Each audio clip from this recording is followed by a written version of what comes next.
আসসালামু আলাইকুম রহমতুল্লাহি বারাকাতু। কেমন আছেন সবাই? আশা করি সবাই ভালো আছেন। আমি আলহামদুলিল্লাহ অনেক ভালো আছি।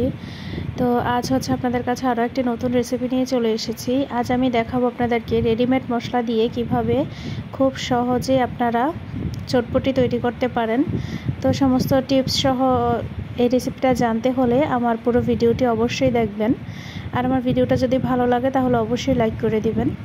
বোটটা জলদি সিদ্ধ হওয়ার জন্য আমি প্রথমেই হচ্ছে বোটটাকে একটু গরম পানিতে ভিজিয়ে রাখবো। তো 2 কাপ আমি এখানে ডাবলি বোট এবং 3 কাপ হচ্ছে বোটের ডাল নিয়েছি। বোটের ডালটা দিলেই হচ্ছে চটপটিটা অনেক বেশি ঘন হবে এবং খেতে বাহিরের মতোই লাগবে। তো এখানে হচ্ছে আমি গরম পানি করে নিয়েছি। এখন আমি সকাল 10টার দিকে এটাকে ভিজিয়ে রেখেছি বিকালে রান্না করব বলে। আপনারা চাইলে আরও আগে ভিজিয়ে রাখতে পারেন। যত তাড়াতাড়ি ভিজিয়ে নেবেন ততই ভালো। তো আমি বিকাল পর্যন্ত এটাকে গরম পানিতে ভিজিয়ে রেখেছিলাম।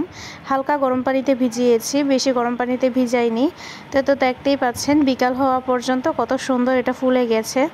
এখন এটাকে হচ্ছে হাত দিয়ে কচলে ভালো করে ধুয়ে নিচ্ছি। ধুয়ে পানিটাকে ফেলে দিচ্ছি। তারপরে নতুন পানিতে হচ্ছে আমি ধুয়ে পরিষ্কার করে এটাকে সিদ্ধ করতে বসিয়ে দিব।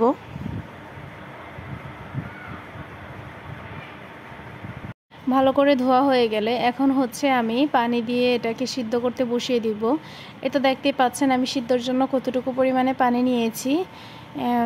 আপনারা প্রথমেই একটু বেশি করে পানি দিয়ে নেবেন, পরে কিন্তু পানি দিলে ডালটা সিদ্ধ হতে সময় লাগে। ধরেন যে এখন একটু দিলাম, পরে লাগলো আর একটু দিয়ে দিলাম, তখন এমনটা করলে কিন্তু ডালটা সিদ্ধ হতে অনেক সময় লাগবে। আরেকটা কাজও করতে পারেন, যদি দ্বিতীয়বার পানি দেওয়ার দরকার হয় তখন আপনারা গরম পানি ব্যবহার করতে পারেন। তো যাদের হাতে অল্প সময় আছে তারা কিন্তু সোডা ব্যবহার করতে পারেন। এর মধ্যে সোডা ব্যবহার করলে অনেক জলদি হচ্ছে এটা সিদ্ধ হয়ে যাবে।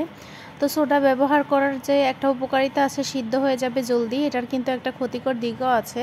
যেমন হচ্ছে অনেক সাবধানে জাল দিতে হয়, না হয়তো কিন্তু বোটটা একদম গলে যায়। সিদ্ধ হতে হতে সাথে সাথে বোটটাও কিন্তু গলিয়ে ফেলে।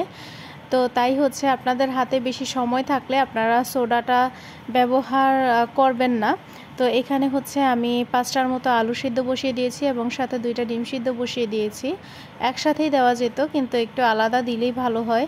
তো এখন হচ্ছে এগুলোর মধ্যে আমি একটু লবণ দিয়ে দিচ্ছি, না হয়তো আলুটা খেতে একটু পানসা লাগতো। তো এখন দেখতেই পাচ্ছেন আলুটা সিদ্ধ হয়ে গেছে। এখন আমি এগুলোকে নামিয়ে নিব। এই পর্যায়ে আপনারা আলুটাকে কখনোই পানির মধ্যে রাখবেন না। এভাবে যদি আপনারা পানির মধ্যে রেখে দিয়ে আলুটাকে ঠান্ডা করেন তাহলে দেখা যাবে যে আলুটা অনেকটাই পানি টেনে নিয়েছে এবং আলুটা মজাও লাগবে না খেতে। এটা দেখতেই পাচ্ছেন আমার বোটটা অনেক সুন্দর করে সিদ্ধ হয়ে গেছে, কিন্তু ওই যে বললাম সোডা দিয়েছি যার কারণে হচ্ছে যে বোটটা সিদ্ধ হওয়ার সাথে সাথে গলেও গেছে। আমার হাতে সময় ছিল না তাই এইভাবে করেছি। আপনাদের হাতে সময় থাকলে আপনারা এটা এভাবে করবেন না। তো হচ্ছে আমি হালকা একটু পানি কমিয়ে নিয়ে এখন এর মধ্যে হলুদ দিয়ে দিয়েছি আর পর্যাপ্ত পরিমাণে লবণ দিয়ে দিয়েছি। দিয়ে নেড়েচেড়ে ভালো করে আমি হচ্ছে অল্প সময়ের জন্য জাল করে নিব। তো এই পর্যায়ে এসে আমি আমার পছন্দ মতো কিছু সিদ্ধ আলু এর মধ্যে দিয়ে দিচ্ছি। আপনারা যতটুকু ঘন পছন্দ করেন আলুটা সেই পরিমাণে মিশিয়ে নেবেন। তো আমি 5টার থেকে হচ্ছে 3টা এখানে দিয়ে দিয়েছি। দিয়ে এখন ভালো করে নেড়েচেড়ে মিশিয়ে নিচ্ছি।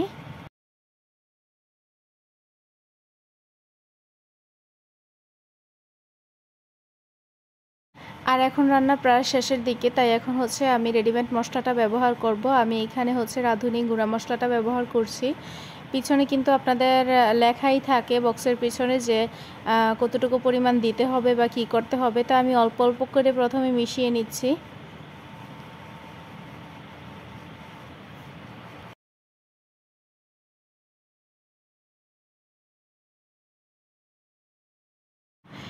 এই তো দেখতেই পাচ্ছেন কত সুন্দর একটা কালার চলে এসেছে। ক্যামেরাতে কিন্তু এতটা সুন্দরও দেখাচ্ছিল না, বাস্তবে আরও সুন্দর ছিল কালারটা। তো আচ্ছা যাই হোক, এখানে হচ্ছে আমি তেঁতুল ভিজিয়ে রেখেছিলাম। তো এটা আপনারা হচ্ছে টক তৈরি করার কিছুক্ষণ আগেই ভিজিয়ে রেখে দিবেন এইভাবে, তাহলে টকটা খুব বেশি সুস্বাদু হয়। তো এটা ভিজতে থাকুক। এখন হচ্ছে আমরা চটপটির সাথে দেওয়ার জন্য কিছু রেডিমেড ফুচকা ভেজে নিব। তো দেখতেই পাচ্ছেন আমি এখানে হচ্ছে ফুচকা নিয়ে নিয়েছি। তো এখন এই ফুচকাগুলোকে ভালো করে ভেজে তারপরে হচ্ছে আমি চটপটির জন্য রেডি করে নিব। প্রথমে একটা দিয়ে দেখে নিচ্ছি যে তেলটা গরম হয়েছে কি না।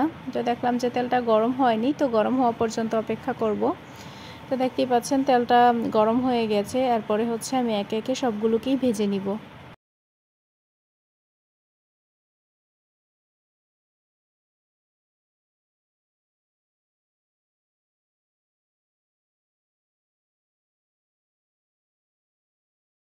এই তো দেখতেই পাচ্ছেন কত সুন্দর করে ভেজে নেওয়া হয়ে গেছে। এখন একই তেলের মধ্যে আমি হচ্ছে কিছু শুকনা মরিচ টেলে নিলাম। এখন টকটা তৈরি করব, তো তার জন্য হচ্ছে তেঁতুলটাকে প্রথমেই হাত দিয়ে ভালো করে চটকে নিচ্ছি। ভালো করে মেখে নেওয়া হয়ে গেলে এর মধ্যে আমি মরিচ, লবণ অ্যাড করে দিচ্ছি। আপনারা চাইলে তেঁতুলের সাথে হচ্ছে চিনি অ্যাড করতে পারেন। আর শেষে আমি যেটা দিলাম সেটা হচ্ছে টক লবণ। আপনারা মুদি দোকানে গিয়ে টক লবণের কথা বললে ওনারা আপনাদেরকে দিয়ে দিবে। তো শেষে হচ্ছে এখানে একটু চটপটির মশলা অ্যাড করে দিলাম। তো দেখতেই পাচ্ছেন টকটা কত সহজে হয়ে গেছে। আর টক লবণটা যদি আপনারা অ্যাড করেন একদম বাহিরের স্বাদের মতোই লাগবে। আমরা বাসায় যত তেঁতুল দিয়েই তৈরি করি না কেন, যত মজা করেই টকটা বানাই, বাহিরের মতো কিন্তু লাগে না। তো টক লবণ খাওয়াটা স্বাস্থ্যের জন্য অতটাও ভালো না। তো আপনারা চেষ্টা করবেন যে এটা না খেতে। তো বাহিরের স্বাদটা পেতে চাইলে এটা দিতে পারেন আর কি। তো এটা আমার চটপটিটা হয়ে গেছে। এখন এটার সাথে টক মিশিয়ে আমি হচ্ছে এটাকে পরিবেশন করব। আর এখানে হচ্ছে আমি কিছু পরিমাণে শসা, পেঁয়াজ এবং হচ্ছে টমেটো আর স্বাদ মতো কিছু কাঁচামরিচ আমি কুচি করে নিয়েছি। এখন এগুলোকে দিয়ে হচ্ছে আমি পরিবেশন করে দিব। তো এতক্ষণ পর্যন্ত যারা আমার ভিডিওটা দেখেছেন আশা করি সবার কাছেই ভালো লেগেছে। ভালো লাগলে লাইক, কমেন্ট, শেয়ার অবশ্যই করবেন। আর যদি আপনারা নতুন আমার চ্যানেলের অতিথি হয়ে থাকেন তাহলে অবশ্যই আমার চ্যানেলটাকে সাবস্ক্রাইব করবেন।